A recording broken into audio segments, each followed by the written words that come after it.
భారత్ పాకిస్తాన్ మధ్య యుద్ధ వాతావరణం కొనసాగుతూనే ఉంది. ఏ క్షణం భారత్ ఎటువంటి చర్యలు తీసుకుంటుందని పాకిస్తాన్ ఇప్పటికీ భయపడుతూనే ఉంది. అదే సమయంలో కొంతమంది భారత జవాన్ల ఇంటికి వార్నింగ్ లెటర్స్ అతికిస్తూ వెళుతూ ఉండటం ఇప్పుడు చర్చనీయాంశంగా మారింది, ఆందోళన కలిగిస్తుంది. ఇండియా దాడి చేస్తుందనే భయంలోని పాకిస్తాన్ ఉంది. పాకిస్తాన్ టెర్రరిస్టులు ఉన్నారు. భారత ఆర్మీ జవాన్లను ఇప్పుడు ముష్కర్లు టార్గెట్ చేస్తున్న పరిస్థితి కనిపిస్తోంది. బెంగాల్లో భారత ఆర్మీ జవాన్ ఇంటికి ఒక లెటర్ని అతికించి వెళ్ళారు. ఆ లెటర్ కూడా మీరు ఆర్టీవీ స్క్రీన్ పైన చూడొచ్చు. అందులో కనిపిస్తున్నది పాకిస్తాన్ని పొగుడుతూ కనిపిస్తోంది. వాళ్ళు జిందాబాద్ చెప్తూ ఉన్నారు. నేను ఆ లైన్ని కలిపి చదవాలి అని అనుకోవడం లేదు, అందుకే విడివిడిగా చెప్పాను. పాకిస్తాన్ని పొగుడుతూ వాళ్ళు ఒక టైటిల్ పెట్టారు, అందులో పాకిస్తాన్ కూడా కనిపిస్తోంది.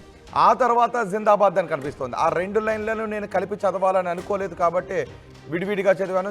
చూసారు అది పాకిస్తాన్ని పొగుడుతూ బెంగాల్లో ఒక ఆర్మీ జవాన్ ఇంటికి అతికించిన లెటర్ని ఇప్పుడు మీరు ఆర్టీవీ స్క్రీన్ పైన చూస్తున్నారు.